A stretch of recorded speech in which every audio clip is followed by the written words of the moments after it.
Pela primeira vez na história do Brasil, um ex-presidente da República foi responsabilizado por liderar uma organização que tentou aplicar um golpe de Estado. Somada aos outros crimes, a pena de Jair Bolsonaro é de 27 anos e 3 meses de prisão. A primeira turma do Supremo Tribunal Federal também condenou outros 7 réus esta semana. Nos quase 136 anos de República, muitas anistias beneficiaram golpistas que depois voltavam a atacar a democracia com mais força. A decisão inédita do STF colocou um fim a esse padrão de impunidade.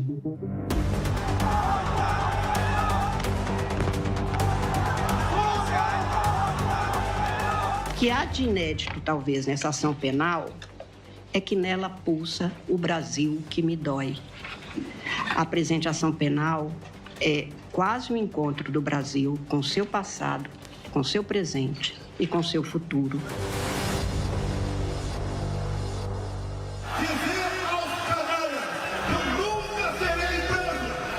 Jair Bolsonaro foi condenado à prisão com 5 militares e 2 delegados por liderar uma organização criminosa. Dano qualificado contra o patrimônio da União. Mantém! Deterioração de patrimônio tombado. Tentativa de abolição violenta do Estado Democrático de Direito. Os atos que compõem o panorama espantoso e tenebroso da denúncia são fenômenos de atentado com relevância criminal contra as instituições democráticas. É o primeiro ex-presidente da República considerado culpado por tentar um golpe de Estado. Fixo a pena final para o réu Jair Messias Bolsonaro em 27 anos e 3 meses. O ex-presidente Bolsonaro, capitão da reserva, foi considerado líder da organização criminosa e recebeu a maior pena, 27 anos e 3 meses. Depois, o general Walter Braga Neto, ex-ministro da Defesa, ex-ministro-chefe da Casa Civil e candidato a vice-presidente na chapa de Jair Bolsonaro em 2022. Almirante Almir Garnier, ex-comandante da Marinha. Anderson Torres, ex-ministro da Justiça e ex-secretário de Segurança Pública do Distrito Federal. General Augusto Heleno, ex-chefe do Gabinete de Segurança Institucional. General Paulo Sérgio Nogueira, ex-ministro da Defesa. E Alexandre Ramagem, ex-diretor da Agência Brasileira de Inteligência e deputado federal. Esses devem cumprir penas em regime fechado. Mauro Cid, ex-ajudante de ordens de Bolsonaro e delator do processo, recebeu a pena de 2 anos de prisão em regime aberto, em razão do acordo de colaboração premiada. A ministra Carmen Lúcia deu o voto que selou a condenação dos golpistas. O 8 de janeiro de 2023 não foi um acontecimento banal, depois de um almoço de domingo, quando as pessoas saíram a passear. O voto final, que estabeleceu o placar de 4-1, coube ao presidente da primeira turma, Cristiano Zanin. Foram sucessivos atos perpetrados pelo então presidente da República para obter apoio de braço estratégico das Forças Armadas para o logro do plano. O ministro Luiz Fux foi o único que divergiu. Ele entendeu que o processo deveria ser anulado, argumentando, entre outros pontos, que a competência era da primeira instância e não do STF. E depois votou para absolver Jair Bolsonaro e outros 5 réus. Não há provas suficientes para imputar ao réu Jair Messias Bolsonaro os crimes de tentativa de abolição violenta do Estado Democrático de Direito, 359, golpe de Estado, dano qualificado pela violência e grave ameaça contra o patrimônio da União e com considerável prejuízo para a vítima, artigo 163, parágrafo 1 do CP, e deterioração de patrimônio tombado, artigo 62.1 da Lei Ambiental 9605. Na última sessão, o decano Gilmar Mendes compareceu ao plenário e o presidente do STF, Luiz Roberto Barroso, sentou à mesa para acompanhar a leitura da sentença. Demonstrações de apoio institucional, dada a importância do momento histórico. O que fica é a percepção de que alguma coisa mudou no Brasil. Pela primeira vez está havendo a punição de golpistas, muito especialmente de militares golpistas, e é preciso lembrar, inclusive agora, sendo condenados a penas superiores a 2 anos, eles ainda passarão por um julgamento de honra no Superior Tribunal Militar. Os especialistas lembram que outros países da América Latina, como a Argentina e o Uruguai, já puniram militares acusados de tortura e de liderar regimes de exceção. No ano em que o Brasil completou 40 anos de democracia, a decisão do STF inaugurou um novo capítulo na história do país: o fim da impunidade a golpistas. Nós temos visto essa onda afetar os regimes na Turquia, na Hungria, na Polônia, na Venezuela, né? Na Rússia anteriormente. Então, em todos esses países, a democracia entrou num processo flagrante de erosão. Tá? E, nesse sentido, a tentativa de colocar o Brasil num processo de erosão foi interrompida. Isso é muito positivo e é isso que os meios de comunicação e os grandes meios jornalísticos ao redor do mundo têm destacado. O Brasil é um exemplo. O Supremo tem o prazo de até 60 dias para publicar o resultado do julgamento. Não há mais possibilidade de recursos para questionar a sentença, o que só seria possível se 2 ministros tivessem dado votos divergentes. Mas as defesas têm 5 dias para apontar contradições ou tirar dúvidas sobre a decisão. Os réus devem começar a cumprir as penas até o fim do ano, mas só depois que todos os recursos forem julgados pelo STF. Não há um julgamento das Forças Armadas. Quem conhece que o Brasil tem 9.000 quilômetros de litoral, do Oiapoque ao Chuí, que o Brasil tem 17.000 quilômetros de fronteira terrestre, pode achar que existirá a indeclinável soberania nacional sem Forças Armadas fortes.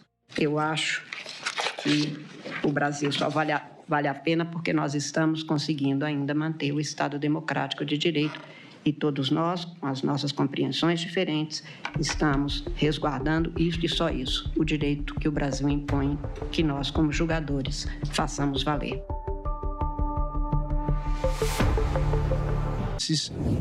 Quinta-feira, 4h30 da tarde, a ministra Carmen Lúcia, do Supremo Tribunal Federal, acaba de garantir maioria para condenar pela primeira vez um ex-presidente da República por tentativa de golpe de Estado.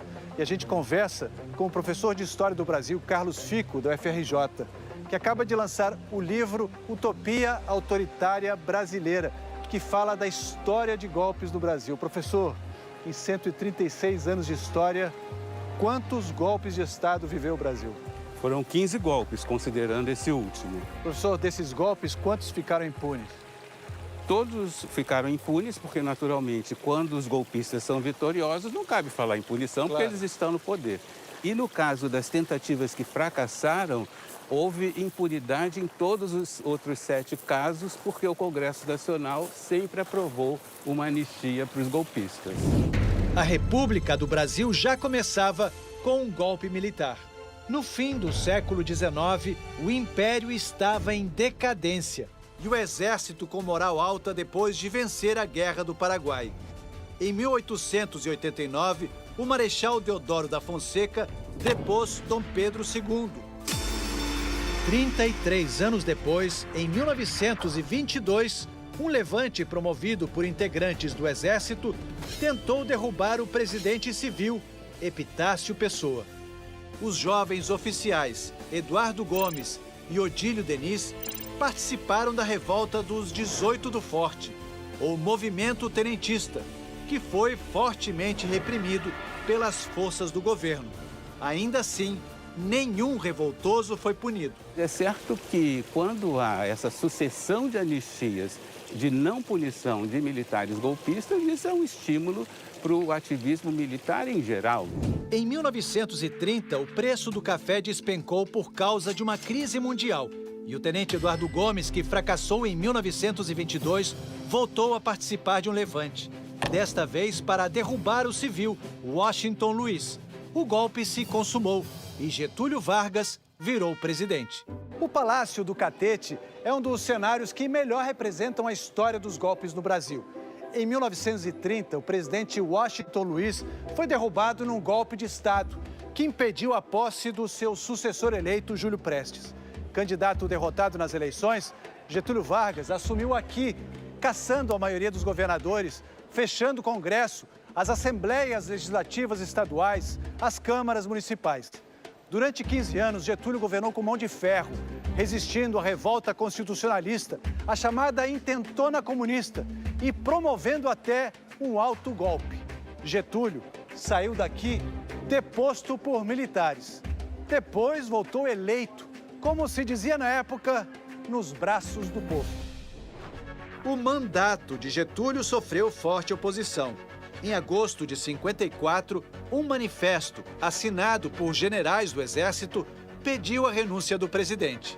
Entre os generais estavam Castelo Branco, Costa e Silva, Henrique Lott e o agora brigadeiro Eduardo Gomes. Em vez de renunciar, Getúlio Vargas se suicidou. Um ano depois, Juscelino Kubitschek foi eleito com 36% dos votos. Mas a oposição formada por muitos militares questionou a vitória, já que ele não tinha conseguido maioria absoluta. Juscelino só assumiu com a ajuda de uma intervenção de outra ala militar, chamada de contragolpe, comandada pelo general Lott e Odílio Denis, golpista anistiado de 1922 e agora general do Exército.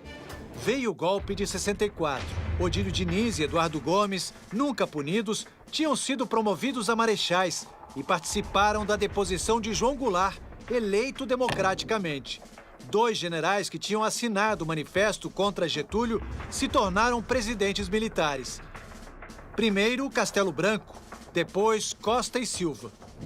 Para o professor de Direito da Fundação Getúlio Vargas de São Paulo, Oscar Vilhena, a sensação de impunidade ao longo da história pode explicar, em parte, o comportamento dos condenados esta semana por golpe de Estado.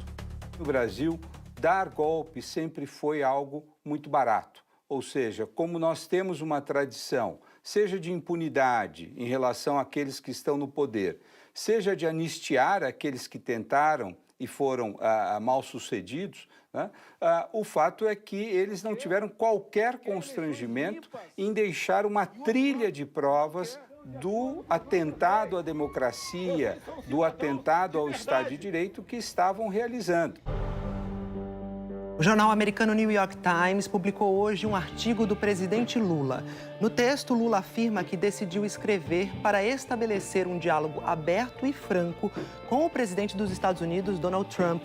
Diz que a sobretaxa americana de 50% sobre produtos brasileiros é equivocada, não é lógica, e que a motivação da Casa Branca é claramente política. Lula rebateu as acusações de Trump de que a condenação do ex-presidente Jair Bolsonaro pelo STF tenha sido uma caça às bruxas. Afirmou que o julgamento foi resultado de um processo conduzido de acordo com a Constituição brasileira. Destacou que as investigações revelaram planos para o assassinato dele, do vice-presidente Geraldo Alckmin e do ministro do STF, Alexandre de Moraes. O presidente Lula disse ainda que diferenças ideológicas não devem impedir os 2 governos de trabalharem juntos, que está aberto a negociar para trazer benefícios mútuos, mas que a democracia e a soberania do Brasil não estão na mesa de negociação. O ex-presidente Jair Bolsonaro fez hoje exames no Hospital DF Star, em Brasília. O boletim médico informa que Bolsonaro retirou 8 lesões de pele, está com anemia, por isso recebeu reposição de ferro e tem um resíduo de pneumonia por broncoaspiração. Ele teve alta no início da tarde e voltou para casa, onde cumpre prisão domiciliar. A saída foi autorizada pelo ministro do STF, Alexandre de Moraes.